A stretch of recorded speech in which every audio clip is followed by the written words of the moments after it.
ಕೆಲಸ ಕಾರ್ಯಗಳಲ್ಲಿ ಆಗಿರುವಂತ ಪ್ರಗತಿ ಮತ್ತು ಮುಂದೆ ಆಗಬೇಕಾಗಿರ್ತಕ್ಕಂತಹ ಕೆಲಸ ಕಾರ್ಯಗಳ ಪರಿಶೀಲನೆಯನ್ನ ಮಾಡಿದ್ದೇವೆ. ಮುಖ್ಯವಾಗಿ ನಮ್ಮ ಆದ್ಯತೆ ಕಂದಾಯ ಇಲಾಖೆಯಲ್ಲಿ ಕಾಲದಿಂದ ಕಾಲಕ್ಕೆ ಈ ಹಿಂದೆ ಆಗ್ಬೇಕಾದಂತ ಕೆಲಸಗಳು ಸಂಪೂರ್ಣವಾಗಿ ಆಗಿಲ್ಲ. ಅರ್ಧದಷ್ಟು ಮಾಡಿ ಅದನ್ನ ಅರ್ಧಕ್ಕೆ ಬಿಟ್ಟಿದ್ರಿಂದ ಸಮಸ್ಯೆಗಳು ಕಾಲ ಕಳೆದಾಗೆ ಜಟಿಲವಾಗಿ ಒಂದಕ್ಕೆ ಎರಡರಷ್ಟು ಬೆಳೆದು ಇವತ್ತು ಜನಗಳನ್ನ ಕಾಡುವಂತ ಮಟ್ಟಕ್ಕೆ ಬಂದಿದೆ. ಯಾರು ಮಾತಾಡಬೇಡಿ. ಜನ ಬಾಕಿ ಉಳಿದಿರತಕ್ಕಂತ ಕೆಲಸ ಕಾರ್ಯಗಳಿಗೆ ನಮ್ಮ ಕಚೇರಿಗಳಿಗೆ ನಿರಂತರವಾಗಿ ಸುತ್ತುವುದನ್ನ ನಾವು ನೋಡಿದ್ದೇವೆ. ಮತ್ತು ಸಮಯಕ್ಕೆ ಸರಿಯಾಗಿ ಆ ಸಮಸ್ಯೆ ಆಗ್ಲಿಲ್ಲ ಅಂದ್ರೆ ಕಾಲ ಕಳೆದಂಗೆ ಆ ಸಮಸ್ಯೆನೂ ಕೂಡ ಇನ್ನಷ್ಟು ಸಂಕೀರ್ಣ ಆಗುತ್ತೆ, ದ್ವಿಗುಣ ಆಗುತ್ತೆ. ಬರ್ತಾ ಬರ್ತಾ ಅದನ್ನ ಬಗೆಹರಿಸಲಿಕ್ಕೆ ಆಗೋದಿಲ್ಲ, ಆ ತರ ಸಂಕೀರ್ಣ ಆಗ್ಬಿಡುತ್ತೆ. ಹಾಗಾಗಿ ನಾವು ಈ ಹಳೇದೆಲ್ಲ ಏನೇನು ಈ ತರ ಯಾವ್ಯಾವ ವಿಷಯಕ್ಕೆ ಜನ ನಮ್ಮ ಕಚೇರಿಗಳಿಗೆ ಅಲಿತಾ ಇದ್ದಾರೆ, ಮಧ್ಯವರ್ತಿಗಳಿಗೆ ಮಾರು ಹೋಗ್ತಾ ಇದ್ದಾರೆ ಅಂತವುಗಳನ್ನ ಗುರುತಿಸಿ ಪರಿಹಾರ ಮಾಡುವಂತ ಪ್ರಯತ್ನವನ್ನ ಮಾಡಿಕೊಂಡು ಬಂದಿದ್ದೇವೆ. ಉದಾಹರಣೆಗೆ ಹೇಳುವುದಾದ್ರೆ, ನಮ್ಮ ರೆವಿನ್ಯೂ ಕೋರ್ಟ್ ಇದೆ, ಕಂದಾಯ ನ್ಯಾಯಾಲಯಗಳು ತಹಶೀಲ್ದಾರ್ ಹಂತದಲ್ಲಿ, ಎಸಿ ಹಂತದಲ್ಲಿ. ನಾನು ಇಲಾಖೆ ಜವಾಬ್ದಾರಿ ತಗೊಂಡಾಗ ತಹಶೀಲ್ದಾರ್ ನ್ಯಾಯಾಲಯದಲ್ಲಿ ಅವಧಿ ಮೀರಿ ಬಾಕಿ ಇದ್ದಂತ ಪ್ರಕರಣಗಳು 10,774 ಇತ್ತು. ಅವುಗಳನ್ನೆಲ್ಲ ವಿಲೆ ಮಾಡುವಂತಹ ಕಾರ್ಯಕ್ರಮ ಕಳೆದ 2 ವರ್ಷದಿಂದ ಮಾಡಿದ ಪ್ರಯುಕ್ತ 10,774 ಇದ್ದಂತಹ ಅವಧಿ ಮೀರಿದಂತಹ ಬಾಕಿ ಪ್ರಕರಣ ಇವತ್ತು 488ಕ್ಕೆ ಇಳಿಸಿದ್ದೇವೆ. ಅದೇ ರೀತಿ ಎಸಿ ಕೋರ್ಟ್ನಲ್ಲಿ ಇನ್ನೂ ಕೆಟ್ಟ ಪರಿಸ್ಥಿತಿ ಇತ್ತು. 73,624 ಕೇಸು ಅವಧಿ ಮೀರಿ ಬಾಕಿ ಇದ್ದಂತಹ ಪ್ರಕರಣಗಳು ನಾನು ಜವಾಬ್ದಾರಿ ತಗೊಂಡಾಗ.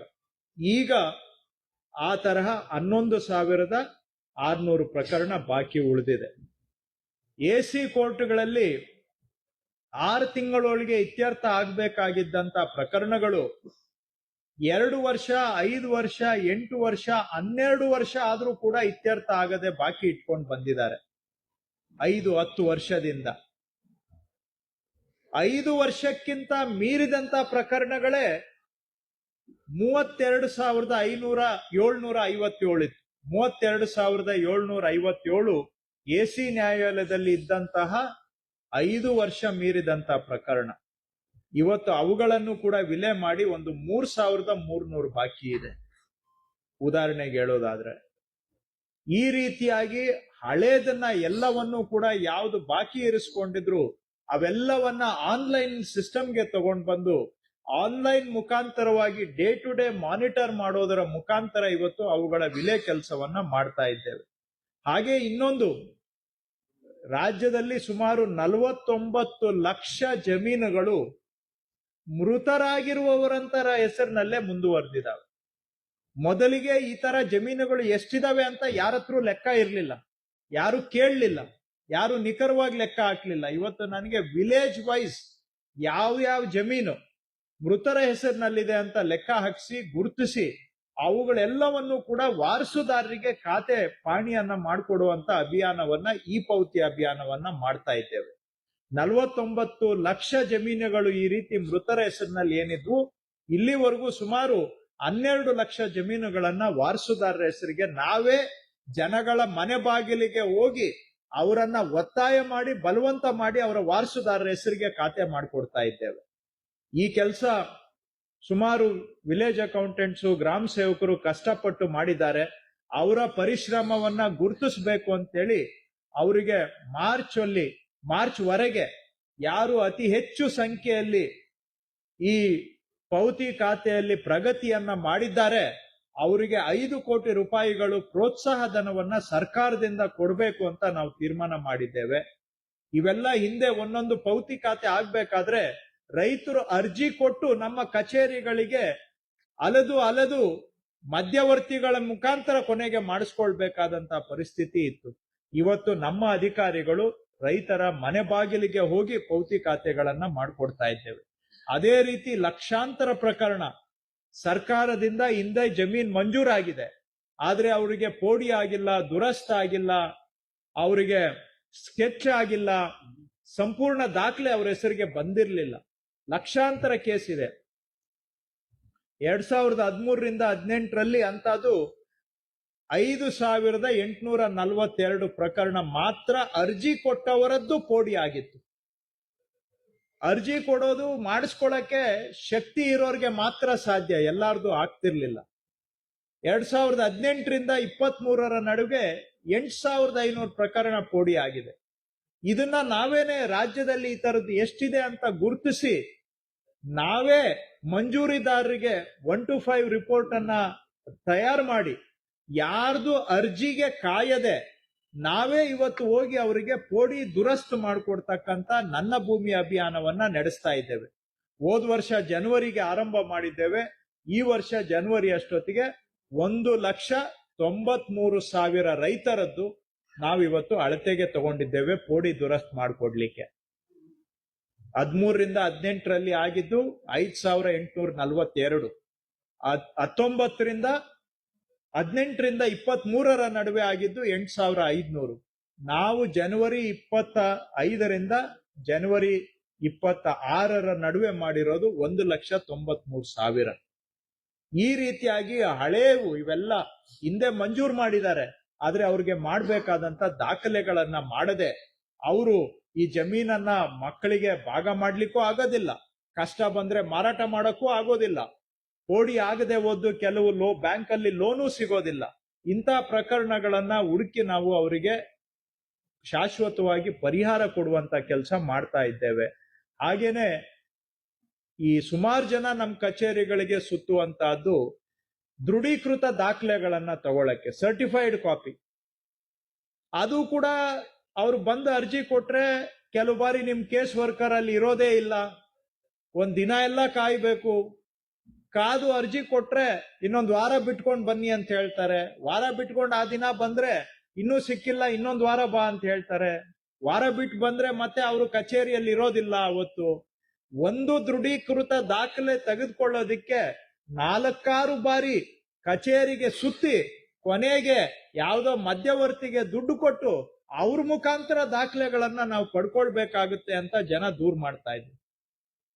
ಇದ್ರ ಜೊತೆಗೆ ಇನ್ನೊಂದು ಕಡೆ ಎಷ್ಟೋ ಹಳೆ ದಾಖಲೆಗಳು ಕಳೆದು ಹೋಗುವಂತಹದ್ದು, ಅಥವಾ ಇದ್ರೂ ಕೂಡ ಎತ್ತಿ ಬೇರೆ ಕಡೆ ಇಟ್ಬಿಡೋದು, ಇಲ್ಲ ಅಂತ ಹೇಳುವಂತಹದ್ದು. ಸಾಲದಕ್ಕೆ ಕೆಲವು ತಾಲೂಕುಗಳಲ್ಲಿ ತಿದ್ದಿ ಫೋರ್ಜರಿ ಮಾಡುವಂತಹದ್ದು, ನಕಲಿ ಮಾಡುವಂತಹದ್ದು. ಇವೆಲ್ಲ ಸಮಸ್ಯೆಗಳಿಗೂ ಕೂಡ ಒಂದೇ ಒಂದು ಪರಿಹಾರ ಕೊಡಬೇಕು ಅಂತೇಳಿ ಎಲ್ಲ ಮೂಲ ದಾಖಲೆಗಳನ್ನ ಸ್ಕ್ಯಾನ್ ಮಾಡುವಂತ ಭೂ ಸುರಕ್ಷಾ ಯೋಜನೆಯನ್ನು ನಾವು ಜಾರಿ ಮಾಡಿದ್ದೇವೆ. ಅದರ ಅಡಿಯಲ್ಲಿ ಈಗ 64,50,00,000 ಪುಟಗಳನ್ನ ಸ್ಕ್ಯಾನಿಂಗ್ ಮಾಡಿದ್ದೇವೆ ಇಲ್ಲಿವರೆಗೆ. 64.5 ಕೋಟಿ ಪುಟಗಳು. ಈಗ ಇನ್ನು ಮುಂದೆ ಯಾವುದೇ ದಾಖಲೆ ಯಾರೇ ಪಡ್ಕೊಳ್ಬೇಕಾದ್ರೂ ಕೂಡ ನಮ್ಮ ಕಚೇರಿಗೆ ಬರೋ ಅವಶ್ಯಕತೆ ಇಲ್ಲ, ಬರಬೇಡಿ. ಆನ್ಲೈನ್ ಅಲ್ಲೇ ಎಲ್ಲಾ ದಾಖಲೆಗಳನ್ನ ಸರ್ಟಿಫೈಡ್ ಕಾಪಿಯನ್ನ ಇಶ್ಯೂ ಮಾಡ್ತೇವೆ. ನೀವು ಆನ್ಲೈನ್ ಅಲ್ಲೇ ಅಪ್ಲೈ ಮಾಡಿ, ನಮ್ಮ ಕಚೇರಿಗೆ ಬರೋದೇ ಬೇಕಾಗಿಲ್ಲ. ಸೊ ಜನಗಳಿಗೆ ಅವರ ಬೆರಳ ತುದಿಯಲ್ಲಿ, ಫಿಂಗರ್ ಟಿಪ್ಸ್ ಅಲ್ಲಿ ಅವರ ದಾಖಲೆ ಸಿಗಬೇಕು, ಸರ್ಟಿಫೈಡ್ ಕಾಪಿ ಸಿಗಬೇಕು. ಆನ್ಲೈನ್ ಪೋರ್ಟಲ್ ಅಲ್ಲಿ ಅಪ್ಲೈ ಮಾಡಿದ್ರೆ ಅಲ್ಲೇ ನಿಮ್ಗೆ ಕೊಡ್ತೇವೆ ಈ ದಾಖಲೆಗಳನ್ನ. ಇದರಿಂದ ಜನ ನಮ್ಮ ಕಚೇರಿಗಳಿಗೆ ಅಲಿಯೋದು ತಪ್ಪುತ್ತೆ, ಮಧ್ಯವರ್ತಿಗಳಿಗೆ ಬಲಿ ಆಗೋದು ತಪ್ಪುತ್ತೆ. ಜೊತೆಗೆ ಇದರಲ್ಲಿ ಸ್ಕ್ಯಾನ್ ಮಾಡಿಬಿಟ್ರೆ ಅದನ್ನ ಯಾರು ಬಚ್ಚಿಡಕ್ ಆಗೋದಿಲ್ಲ, ಎಲ್ಲ ಆನ್ಲೈನ್ ಅಲ್ಲಿ ಸಿಕ್ಬಿಡುತ್ತೆ. ಕಡತ ಸಿಗ್ತಾ ಇಲ್ಲ ಅಂತ ಹೇಳಲಿಕ್ಕೆ ಬರೋದಿಲ್ಲ, ಶೋಷಣೆ ಮಾಡಕ್ ಆಗೋದಿಲ್ಲ. ಜೊತೆಗೆ ಕಡತ ಕಳೆದೋಗೋದು ಇಲ್ಲ, ಕೆಲವು ಕಡೆ ಎಲ್ಲ ಕಳೆದೋಗಿದೆ, ಇನ್ನು ಮುಂದೆ ಯಾವುದು ಕಳೆದೋಗೋದಕ್ಕೆ ಅವಕಾಶ ಇರೋದಿಲ್ಲ. ಕೊನೆಯದು 4ನೇದು ಬಹಳ ಮುಖ್ಯ, ಫೋರ್ಜರಿ, ನಕಲಿ ಮಾಡಕ್ ಆಗೋದಿಲ್ಲ. ಇಷ್ಟೂ ಸಮಸ್ಯೆಗೆ ಪರಿಹಾರ ಕೊಡಬೇಕು ಅಂತೇಳಿ ಭೂ ಸುರಕ್ಷಾ ಯೋಜನೆಯಲ್ಲಿ ಎಲ್ಲ ಸ್ಕ್ಯಾನಿಂಗ್ ಅನ್ನ ಮಾಡಿ ಆನ್ಲೈನ್ ಅಲ್ಲೇ ಜನಗಳಿಗೆ ಅವಕಾಶ ಮಾಡಿಕೊಟ್ಟಿದ್ದೇವೆ.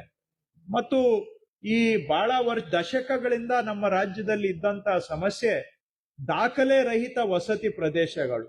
ಅಂದ್ರೆ ಕೆಲವು ಕಡೆ ತಾಂಡಗಳಿದಾವೆ, ಕೆಲವು ಕಡೆ ಹಟ್ಟಿಗಳಿದಾವೆ, ಕೆಲವು ಕಡೆ ಏನೋ ವಸತಿ ಪ್ರದೇಶ ಬಂದ್ಬಿಟ್ಟಿದೆ, ಆದ್ರೆ ಅವ್ರಿಗೆ ಯಾರಿಗೂ ದಾಖಲೆ ಇಲ್ಲ, ಮನೆಗಳಿಗೂ ದಾಖಲೆ ಇಲ್ಲ, ಗ್ರಾಮಕ್ಕೂ ದಾಖಲೆ ಇಲ್ಲ. ಅವೆಲ್ಲವನ್ನು ಕೂಡ ಈಗ ಸರ್ಕಾರ ನಾವೇ ಅವಕ್ಕೆ ಕಂದಾಯ ಗ್ರಾಮದ ಸ್ಥಾನಮಾನ ಕೊಟ್ಟು ಮನೆಗಳಿಗೆ ಹಕ್ಕುಪತ್ರ ಕೊಡುವಂತ ಕೆಲಸ ಮಾಡ್ತಾ ಇದ್ದೇವೆ. ನಮ್ಮ ಸರ್ಕಾರ ಬಂದ ಮೇಲೆ 2.5 ವರ್ಷದಲ್ಲಿ 2,20,000 ಕುಟುಂಬ ಈ ತರಹ ದಾಖಲೆ ರಹಿತ ಮನೆಗಳಿಗೆ ಅವರಿಗೆ ಹಕ್ಕುಪತ್ರ ಕೊಡುವಂತ ಕೆಲಸ ಮಾಡ್ತಾ ಇದ್ದೇವೆ. ಸುಮಾರು 1,11,000 ಹೋದ ವರ್ಷ ಹೊಸಪೇಟೆಯಲ್ಲಿ ಕೊಟ್ಟಿದ್ದೇವೆ ಮೇ ತಿಂಗಳಲ್ಲಿ. ಆ ನಂತರ ಮತ್ತೆ 1,10,000 ಇನ್ನೊಂದು 1,10,000 ರೆಡಿ ಮಾಡಿದ್ದೇವೆ. ಅದನ್ನ ಈ ವಾರ ಶನಿವಾರದಂದು ಹಾವೇರಿಯಲ್ಲಿ ವಿತರಣೆ ಮಾಡುವಂತಹದ್ದು ಮಾಡ್ತಾ ಇದ್ದೇವೆ. ಅವ್ರಿಗೆ ಬರೀ ಹಕ್ಕುಪತ್ರ ಕೊಡ್ತಾ ಇಲ್ಲ, ಡಿಜಿಟಲ್ ಹಕ್ಕುಪತ್ರ ಮುಖಾಂತರ ನಾಳೆ ಶಾಶ್ವತವಾಗಿ ಕಳೆದೋಗೋದಕ್ಕೆ ಅವಕಾಶ ಇರೋದಿಲ್ಲ. ಹಾಗೂ ಅವರಿಗೆ ನಾವು ಈ ಸ್ವತ್ತನ್ನ ಮಾಡಿ ಪಂಚಾಯಿತಿಯಲ್ಲಿ ಖಾತೆ ಮಾಡಿ ನೋಂದಣಿ ಕ್ರಯಪತ್ರ ಮಾಡಿಕೊಟ್ಟು ರಿಜಿಸ್ಟರ್ ಮಾಡಿಕೊಡ್ತಾ ಇದ್ದೇವೆ. ಸೋ ದಟ್ ನಾಳೆ ಅವರ ಮಾಲೀಕತ್ವಕ್ಕೆ ಯಾವುದೇ ರೀತಿ ಸಾಸಿವೆ ಕಾಳಿನಷ್ಟು ಅನುಮಾನ ಇರಬಾರ್ದು. ಅವರಿಗೆ ಹಕ್ಕುಪತ್ರ ಕೊಟ್ಟು ಕ್ರಯಪತ್ರ ನೋಂದಣಿ ಮಾಡಿಕೊಟ್ಟು ಪಂಚಾಯಿತಿಯಲ್ಲಿ ಈ ಸ್ವತ್ತು ಮಾಡಿಕೊಟ್ರೆ ತಿರುಗಿ ಅವರು ಮತ್ತೆ ಯಾವ ಸರ್ಕಾರಿ ಕಚೇರಿಗೂ ಬರುವಂಗಿರ್ಬಾರ್ದು. ಇದು ಮಾಡಿ ಕೊಡೋದ್ರಿಂದ ಅವ್ರಿಗೆ ನಾಳೆ ಪಕ್ಕ ಏಕಾತ ಆಗುತ್ತೆ. ಬ್ಯಾಂಕ್ ಅಲ್ಲಿ ಸಾಲ ತಗೊಳ್ಬಹುದು, ಮನೆ ಕಟ್ಟಬೇಕು ಅಂದ್ರೆ ಪ್ಲಾನ್ ಅಪ್ರೂವಲ್ ಸಿಗುತ್ತೆ ಎಲ್ಲ. ಮತ್ತೆ ಈಗ ಅವ್ರಿಗೆ ಸರ್ಕಾರದ ಮನೆ ಮಂಜೂರು ಮಾಡ್ಲಿಕ್ಕೂ ಅವಕಾಶ ಇಲ್ಲ. ಅವ್ರಿಗೆ ಎಲ್ಲಾ ಸೌಲಭ್ಯಗಳು ನಾಳೆ ಅವರಿಗೆ ಸಿಗುವಂಗೆ ಆಗತ್ತೆ. ಎಲ್ಲದಕ್ಕಿಂತ ಹೆಚ್ಚಾಗಿ ಅತಂತ್ರದಲ್ಲಿ ಬದುಕ್ತಾ ಇರೋರಿಗೆ ಒಂದು ಭೂ ಗ್ಯಾರಂಟಿಯನ್ನ ಕೊಟ್ಟಂಗಾಗತ್ತೆ. ಸೊ ನಮ್ಮ ಎಲ್ಲಾ ಕಾರ್ಯಕ್ರಮಗಳ ಉದ್ದೇಶ ಇಷ್ಟೇ. ಏನು ಭೂಮಿ ಒಡೆತನ ಒಂದು ವ್ಯಾಜ್ಯಗಳ ಗೂಡಾಗಿತ್ತು, ಭೂ ಒಡೆತನ ವ್ಯಾಜ್ಯಗಳ ಗೂಡಾಗಿತ್ತು, ಅದರಿಂದ ಆದಷ್ಟು ಹೊರಗಡೆ ಬಂದು ಭೂ ಮಾಲೀಕತ್ವಕ್ಕೆ ಒಂದು ಭೂ ಗ್ಯಾರಂಟಿಯನ್ನ ಕೊಡಬೇಕು ಅಂತ ಆ ಒಂದು ಧ್ಯೇಯವನ್ನ ಇಟ್ಕೊಂಡು ಇವೆಲ್ಲ ಬ್ಯಾಕ್ ಎಂಡ್ ಅಲ್ಲಿ ಈ ಕೆಲಸಗಳನ್ನ ನಾವು ಮಾಡ್ತಾ ಇದ್ದೇವೆ. ಕೆಲವೊಂದು 4-5 ತಮ್ಗೆ ಉದಾಹರಣೆ ಕೊಟ್ಟಿದ್ದೇನೆ. ಹೇಳ್ತಾ ಹೋದ್ರೆ ಇನ್ನು ಹೇಳಲಿಕ್ಕೆ ಬಹಳಷ್ಟು ಇದೆ. ಸಾಕಷ್ಟು ಕೆಲಸ ಮಾಡ್ತಾ ಇದ್ದೇವೆ, ಇನ್ನೂ ಆಗ್ಬೇಕಾಗಿರೋದು ಇದೆ. ನಾವು ಒಂದೊಂದು ಪ್ರಾಜೆಕ್ಟ್ ಮುಗಿದಾಗೆ ಇನ್ನೊಂದು ನೆಕ್ಸ್ಟ್ ಪ್ರಾಜೆಕ್ಟ್ ತಗೊಂಡು ಮಾಡ್ತಾ ಇದ್ದೇವೆ. ಇದಕ್ಕೆ ಸಾಕಷ್ಟು ಸಿಬ್ಬಂದಿ ಬೇಕು, ಸೌಲಭ್ಯ ಬೇಕು, ಅದನ್ನು ಕೊಡ್ತಾ ಇದ್ದೇವೆ, ಇಲ್ಲ ಅಂತಲ್ಲ. ಹೋದ್ ವರ್ಷ 1 ಶಾಟ್ ಅಲ್ಲಿ 1,000 ವಿಲೇಜ್ ಅಕೌಂಟೆಂಟ್ಸ್ ರಿಕ್ರೂಟ್ಮೆಂಟ್ ಮಾಡಿದ್ದೇವೆ. ಒಂದು 750 ಸರ್ವೇಯರ್ಸ್ ರಿಕ್ರೂಟ್ಮೆಂಟ್ ಮಾಡ್ತಾ ಇದ್ದೇವೆ. ಅದು ಸ್ವಲ್ಪ ಇಂಟರ್ನಲ್ ರಿಸರ್ವೇಶನ್ ವಿಷಯಗಳಿಂದ ಸ್ವಲ್ಪ ನಿಧಾನ ಆಗ್ತಾ ಇದೆ. ಆದ್ರೆ 750 ಸರ್ವೇಯರ್ ನೋಟಿಫಿಕೇಶನ್ ಕೂಡ ನಾವು ಮಾಡಿದ್ದೇವೆ ಆಲ್ರೆಡಿ. ಗವರ್ಮೆಂಟ್ ಸರ್ವೇಯರ್ಸ್ ಅನ್ನ ರಿಕ್ರೂಟ್ ಮಾಡ್ಲಿಕ್ಕೆ 34 ADLR ಗಳನ್ನ ರಿಕ್ರೂಟ್ಮೆಂಟ್ ಮಾಡ್ತಾ ಇದ್ದೇವೆ. ಅದು ಫೈನಲ್ ಸ್ಟೇಜ್ ಅಲ್ಲಿ ಇದೆ, ಅದು ಆಗೋಗುತ್ತೆ. ಹಾಗೆ ನಮ್ಮ VAಗಳು ಚೆನ್ನಾಗಿ ಕೆಲಸ ಮಾಡ್ಲಿ ಅಂತೇಳಿ ಅವ್ರಿಗೆಲ್ಲರಿಗೂ ನಾವು ಲ್ಯಾಪ್ಟಾಪ್ ಕೊಡ್ತಾ ಇದ್ದೇವೆ. ಯಾಕಂದ್ರೆ ಈಗ ನಮ್ ಕೆಲಸ ಎಲ್ಲ ಆನ್ಲೈನ್ ತಗೊಂಡ್ ಬಂದಿದ್ದೇವೆ. ಎಲ್ಲ ಈ ಪಾರದರ್ಶಕತೆ ಇರಬೇಕು, ವಿಳಂಬ ಆಗ್ಬಾರ್ದು ಅಂತ ಹೇಳಿ ಎಲ್ಲರಿಗೂ ಆನ್ಲೈನ್ಗೆ ತಗೊಂಡ್ ಬರ್ತಾ ಇರೋದ್ರಿಂದ ಅವ್ರಿಗೆ ಆನ್ಲೈನ್ ಅಲ್ಲಿ ಕೆಲಸ ಮಾಡ್ಲಿಕ್ಕೆ ಅನುಕೂಲ ಆಗ್ಲಿ ಅಂತ ಎಲ್ಲರಿಗೂ ಲ್ಯಾಪ್ಟಾಪ್ ಕೊಡ್ತಾ ಇದೀವಿ. ಒಂದು 5,000 ಕೊಟ್ಟಿದೀವಿ. ಇನ್ ಬ್ಯಾಲೆನ್ಸ್ ಇರೋದು ಇನ್ನೊಂದು 4,000 ಬರೋ ತಿಂಗಳಲ್ಲಿ ಕೊಟ್ಟು ಬಿಡ್ತೇವೆ. ಸರ್ವೆ ಇಲಾಖೆಯಲ್ಲೂ ಅಷ್ಟೇ, ಅವ್ರಿಗೂ ಬೇಗ ಕೆಲಸ ಮಾಡ್ಲಿಕ್ಕೆ ಅನುಕೂಲ ಆಗ್ಲಿ ಅಂತ ಹೇಳಿ, ವರ್ಕ್ ಬರ್ಡನ್ ಕಡಿಮೆ ಆಗ್ಲಿ ಅಂತ ಹೇಳಿ ಅವ್ರಿಗೆಲ್ಲ ರೋವರ್ಸ್ ಅಂತ ಆಧುನಿಕ ಸರ್ವೆ ಉಪಕರಣವನ್ನ ಕೊಡುವಂತಹದ್ದು ಮಾಡ್ತಾ ಇದ್ದೇವೆ. ಹೀಗೆ ಅದು ಮಾಡ್ತಾ ಇದ್ದೇವೆ. ಅದರ ಜೊತೆಗೆ ಜನಗಳ ಸಮಸ್ಯೆಯನ್ನ ಅರ್ಥ ಮಾಡಿಕೊಂಡು ಅದಕ್ಕೆ ಶಾಶ್ವತ ಪರಿಹಾರ ಕೊಡುವಂತ ಪ್ರಯತ್ನವನ್ನ ಮಾಡ್ತಾ ಇದ್ದೇವೆ. ಧಾರವಾಡದಲ್ಲಿ ನಾನು ಅವರಿಗೆ ಹೇಳಿದ್ದೇನೆ, ಇದೆಲ್ಲ ಕಂದಾಯ ಗ್ರಾಮದ ಕೆಲಸ ಪೂರ್ಣ ಮಾಡಬೇಕು. ಮತ್ತು ಈ ಪೌತಿ ಆಂದೋಲನ ಇಲ್ಲಿ ಒಂದು 45,000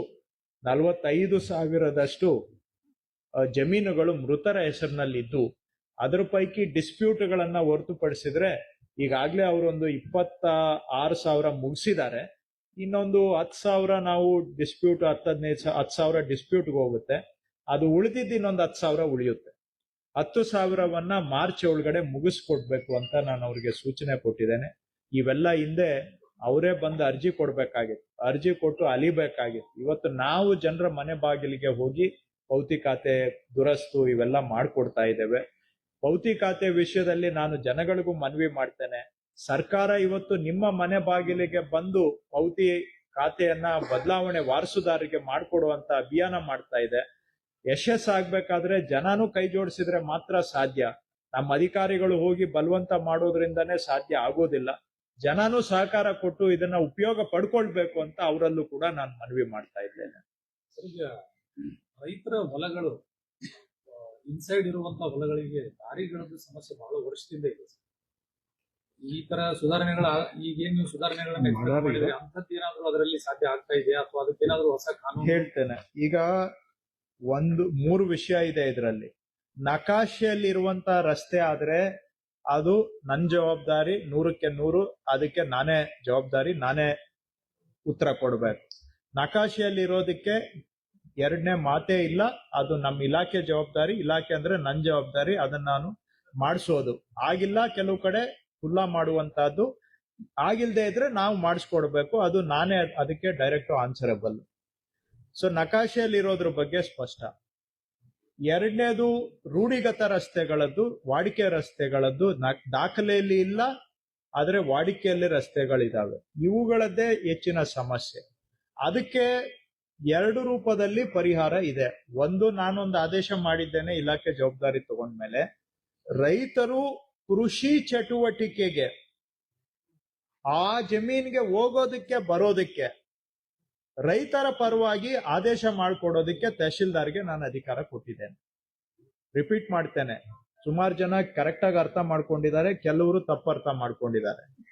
ರಸ್ತೆ ನಾನ್ ಮಾಡ್ಕೊಡಕ್ ಆಗೋದಿಲ್ಲ, ರಸ್ತೆ ಆದೇಶ ಮಾಡಕ್ ಆಗೋದಿಲ್ಲ, ನನ್ಗೆ ಪವರ್ಸ್ ಇಲ್ಲ. ಅದ್ರ ಬಗ್ಗೆ ಹೇಳ್ತೇನೆ, ಥರ್ಡ್ ಪಾಯಿಂಟ್. ಸೆಕೆಂಡ್ ಪಾಯಿಂಟ್ ಅಲ್ಲಿ ಇದ್ದೇನೆ. ಆದ್ರೆ ಕೃಷಿ ಚಟುವಟಿಕೆ ಅಂದ್ರೆ ಏನು? ಬಿತ್ತನೆ ಬೀಜ ಸಾಗಾಣಿಕೆ ಮಾಡಬೇಕು, ಔಷಧಿ ಗೊಬ್ಬರ ಸಾಗಾಣಿಕೆ ಮಾಡಬೇಕು, ಕಟಾವ್ ಮಾಡಿದ ನಂತರ ಅಲ್ಲಿಂದ ಅದನ್ನ ಹೊರಗೆ ತರಬೇಕು ಅಂತ ಹೇಳಿದ್ರೆ ಅಷ್ಟಕ್ಕೆ ಆದೇಶ ಮಾಡಿಕೊಟ್ಟು ಅದನ್ನ ಎನ್ಫೋರ್ಸ್ ಮಾಡುವಂತ ಅಧಿಕಾರವನ್ನ ನಾವು ತಹಶೀಲ್ದಾರ್ಗೆ ಕೊಟ್ಟಿದ್ದೇವೆ. ಸೊ ಇದು ತಹಶೀಲ್ದಾರ್ಗೆ ಅಧಿಕಾರ ಇದೆ. ಮೂರನೇದು ಏನ್ ಕೇಳ್ತಾರೆ, ಅವರು ರಸ್ತೆನೆ ಕೇಳ್ತಾರೆ. ಎರಡನೇದು ಅದು ಸಂಪರ್ಕ ಕೊಡಿಸ್ಕೊಡ್ಬಹುದು. ತಹಶೀಲ್ದಾರ್ ಆಕ್ಸೆಸ್ ಅಂತಾರೆ, ಆಕ್ಸೆಸ್ ಮಾಡಿಸ್ಕೊಡ್ಬಹುದು. ಅದನ್ನ ನಾವು ಕೆಲವು IPC ಸೆಕ್ಷನ್ ಅನ್ನು ಕೋಟ್ ಮಾಡಿ ಡೆಲಿಗೇಟ್ ಮಾಡಿದ್ದೇವೆ ತಹಶೀಲ್ದಾರ್ಗೆ. ಅವಶ್ಯಕತೆ ಬಂದ್ರೆ IPC ಅನ್ನ ಇನ್ವೋಕ್ ಮಾಡಿ ಇದನ್ನ ಎನ್ಫೋರ್ಸ್ ಮಾಡಿ ಅಂತ ಹೇಳಿದ್ದೇವೆ. ಆದ್ರೆ ನೀವು ಕೇಳುವಂತಹದ್ದು ಮೂರನೇ ಕ್ಯಾಟಗರಿ ಏನಿದೆ, ರಸ್ತೆನೇ ಘೋಷಣೆ ಮಾಡಿ ಅನ್ನುವಂತಹದ್ದು, ಅದು ಭಾರತ ಸರ್ಕಾರದ ಒಂದು ಆಕ್ಟ್ ಇದೆ, ಈಸ್ಮೆಂಟ್ ಆಕ್ಟ್ ಅಂತ. ಈಸ್ಮೆಂಟ್ ಆಕ್ಟ್ ಪ್ರಕಾರ ಆ ಅಧಿಕಾರ ಇರೋದು ಸಿವಿಲ್ ಕೋರ್ಟ್ಗೆ ಮಾತ್ರ. ಅದು ನಮ್ಗೆ ಕಂದಾಯ ಇಲಾಖೆಗೆ ಆಗ್ಲಿ, ನನಗ್ ತಿಳಿದಂಗೆ ಯಾವ ಇಲಾಖೆಗೂ ಕೂಡ ಅದು ಈಸ್ಮೆಂಟ್ ಆಕ್ಟ್ ಅಲ್ಲಿ ನಮ್ಗೆ ಪವರ್ಸ್ ಇಲ್ಲ. ಈಸ್ಮೆಂಟ್ ಆಕ್ಟ್ ಸ್ಪೆಸಿಫಿಕಲಿ ಅದನ್ನ ಸಿವಿಲ್ ಕೋರ್ಟ್ಗೆ ಕೊಟ್ಟಿದೆ. ಇದು easement act central act, if I understand correct. ಇದು ಸೆಂಟ್ರಲ್ ಆಕ್ಟ್ ಇದೆ. ಸೆಂಟ್ರಲ್ ಆಕ್ಟ್ ಪ್ರಕಾರವಾಗಿ ಆ ಪವರ್ಸ್ ಇರುವಂತಹದ್ದು ಸಿವಿಲ್ ಕೋರ್ಟ್ಗೆ. ಸೊ ಅದು ಏನೇ ಇದ್ರೂ ಕೂಡ ಜನಕ್ಕೆ ಸಮಸ್ಯೆ ಇದೆ, ನನ್ಗೆ ಅರ್ಥ ಆಗುತ್ತೆ. ಜನರ ಸಮಸ್ಯೆಯನ್ನ ನಾನು ಅಲ್ಲಗೆಳಿತಾ ಇಲ್ಲ, ಅದನ್ನ ಗೌಣ ಮಾಡ್ತಾ ಇಲ್ಲ. ಆದ್ರೆ ಕಾನೂನಿನ ಪರಿಸ್ಥಿತಿ ಈ ರೀತಿ ಇದೆ ಅನ್ನೋದನ್ನ ನಿಮ್ ಗಮನಕ್ಕೆ ತರ್ತಾ ಇದ್ದೇನೆ.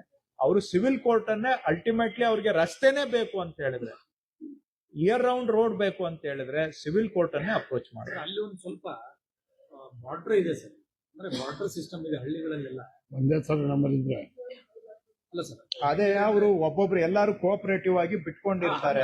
ಮಾಡ್ಕೊಂಡು ಮಾಡ್ಬೋದು ಸರ್. ಅಟ್ಲೀಸ್ಟ್ ಅವ್ರು ಬರ್ಕೊಟ್ರೆ ನಾನು ಪರಿಹಾರ ಕೊಡಕ್ ಹೋದ್ರೆ ಲಕ್ಷಾಂತರ ರಸ್ತೆಗಳಿದಾವೆ. ಸರ್ ಆಗ್ಲಿ ಸರ್, ತೊಂದ್ರೆ ಇಲ್ಲ ಸರ್. ಬಟ್ ಅದು ಕಾಲಕ್ರಮೇಣ ಒಂದ್ ಕಡೆ ಎಲ್ಲರೂ ಶುರುವಾದ್ರೆ, ಪೈಲಟ್ ಆಗಿ ಒಂದು ತಾಲೂಕಿನಲ್ಲೋ ಅಥವಾ ಒಂದು ಹೋಬ್ಳಿಲೋ ಹಂಗ್ ಶುರುವಾದ್ರೆ ರೈತರಿಗೆ ಅಲ್ಲ, ಈಗ ಅವ್ರು ರೈತರು ಮುಂದೆ ಬಂದು ವಾಲಂಟಿಯರ್ ಆಗಿ ನಾವೆಲ್ಲ ಬಿಟ್ಕೊಡ್ತೀವಿ ಅಂತ ಹೇಳಿದ್ರೆ ಅದಕ್ಕೆ ದಾಖಲೆ ಏನ್ ಮಾಡ್ಬೇಕು ಅದ್ ಮಾಡಕ್ ನಾವು ತಯಾರಿದ್ದೇವೆ.